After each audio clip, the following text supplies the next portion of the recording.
Okusinziira kwa lipoota ya poliisi, obubenje obugwawo ku nguudo mu ggwanga buva mu kuvuga ndiima n'obutagoberera mateeka ga ku nguudo, naddala okuyisa ebitaala ate n'okuyisiza mu bifo bitali bituufu n'ensonga endala nnyingi.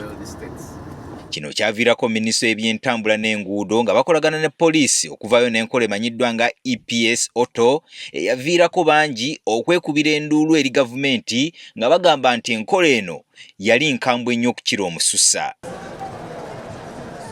Kati oluvannyuma lw'enkola eno okuyimirizibwamu, okutereeza ebyali byeraliikiriza abantu mu kiseera kino egenda kukomezebwawo ng'ekoleddwamu ennongoosereza ez'enjawulo. Olunaku lwa leero abakulu mu minisitule y'ebyentambula n'enguudo nga bali wamu ne poliisi basisinkanye abagoba b'ebidduka okuva mu bitundu by'eggwanga eby'enjawulo okwongera okumiringula ensonga eno. Aba minisitule wano basinzidde ne bavumirira omuze gw'abagoba ba bbaasi ne loole olw'okuwogganyanga eng'ombe z'emmotoka zaabwe ne bakanga abalala abakozesa ekkubo. Whitson Katushabe, kaminsona w'ebyentambula mu minisitule y'ebyentambula n'enguudo, agamba nti ku luno bano kaakubajjuutuka. Ekyokubiri, twasanze bano aba loole oba bbaasi abakozesa engombe ezitiisatiisa abantu ku nguudo. So twamaze okuteeka ttiimu yaffe mu nkola egenda kutuula n'eggundi n'ennemma tulabe moroka ya bbaasi oba ya loole zibayita decimals, erina decimals ezijikiriza okuteera engombe n'ogamba nti ejja kutiisa abantu oba tejja kubatiisa okuva ku nguudo. Ebyo nabyo kati bijja. Wano wasinzidde n'ategeeza nti ku luno bagenda kukyusaamu ebipapula oba tiketi mu kifo ky'okuzikuba abagoba b'ebidduka bazikube bannannyini mmotoka zennyini, kubanga bakizudde nti babadde batwala obudde bungi nga gavumenti esaasanya ssente nnyingi okunoonya baddereeva b'ebidduka ababa bakoze emisango nga babakubye ebipapula. Ekipapula ekya tiketi kirina okugenda ku nannyini mmotoka, kubanga nannyini mmotoka yamanyi drive ono. Kati ku research yaffe tukoze tusanze nti tiketi bw'ogiwa driver ayinza n'okudduka n'emmotoka n'agireka ate tosobola kumutracinga mangu.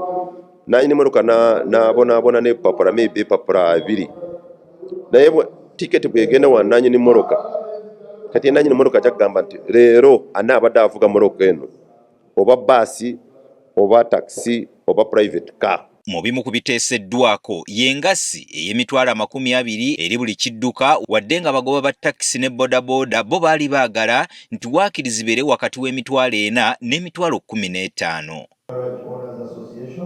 Kino amyuka omuduumizi wa poliisi y'ebidduka mu ggwanga Norman Musinga akiwakanyizza ng'agamba nti engeri yokka ey'okkendeezaamu abantu abavuga endiima kwe kubakuba engassi ewera waakiri ya mitwalo 5. If you address the problem of speed, we have already identified from him that the major problem in this country causing people to die is speed.